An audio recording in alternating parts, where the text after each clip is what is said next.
I want, as we begin today, to make some announcements about Syria and then discuss two issues that we made good progress on here at the United Nations General Assembly. For more than 8 years, the regime of Bashar al-Assad has waged a war against the Syrian people, resulting in the deaths of more than 500,000 people and displacement of 11 million more. The number displaced equals fully one-half of Syria's pre-war population.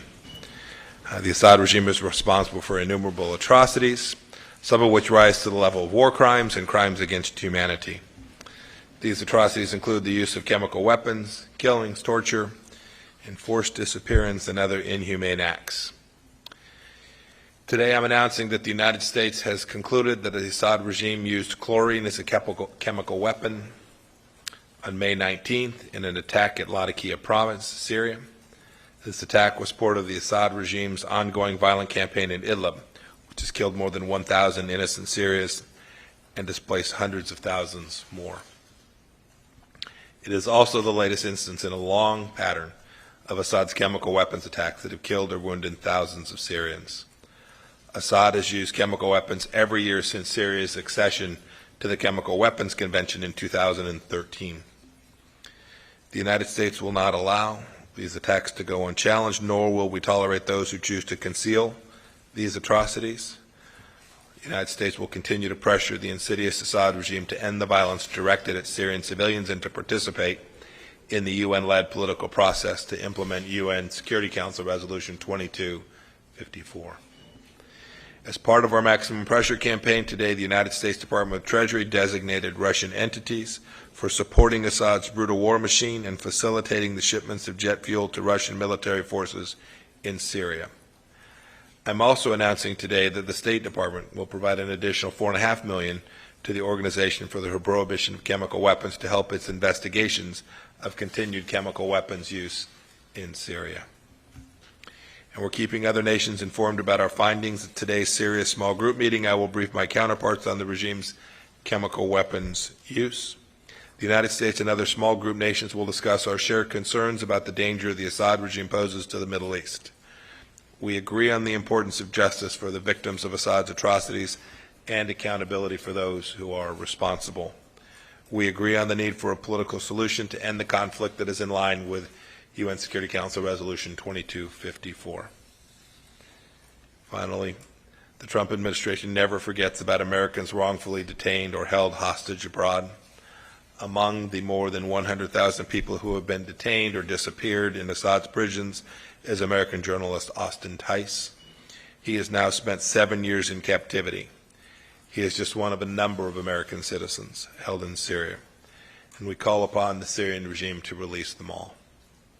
We also urge the regime to free all wrongfully detained Syrians, the vast majority of whom are civilians, including many women and children. This is a truly barbaric regime, and today the United States is taking new steps to hold it accountable. We truly do hope for a brighter future for the Syrian people. I want to spend just a minute recapping two highlights of American diplomacy from this week. First, as I said yesterday at the press conference with President Trump, we made good progress on Iran. The United Kingdom, France, and Germany released a statement this week concluding that Iran bears responsibility for the recent attack on Saudi Arabia and called for the mullahs to return to the negotiating table. These nations, like others in the Middle East, indeed all around the world, are facing facts and recognizing that Iran is the aggressor in the Middle East, not the aggrieved. The more Iran lashes out, the greater our pressure will be. All we're looking for, simply, is the Iranian people to have the peace and brighter future that we've been working on since this administration took office. Yesterday, I announced, as part of our maximum pressure campaign, a series of sanctions on some Chinese companies that were violating the Iranian sanctions. President Trump yesterday signed a presidential proclamation banning Iranian elites and their family members from traveling to the United States. For years, Iranian regime elites have shouted death to America. Meanwhile, their relatives have come here to live and to work. No more. I've heard directly from many Iranians enraged at this gross hypocrisy, and yesterday President Trump took action to end it. This week, too, we continued to execute our mission of standing up for the unalienable rights of every person in the world and fundamental freedoms all around the world.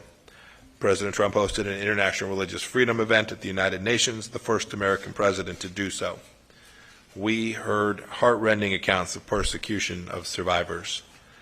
The State Department also led an event co-hosted by the United Kingdom, Germany, the Netherlands, and Canada that was focused on China's detention of more than 1 million Uyghur Muslims in internment camps in Xinjiang.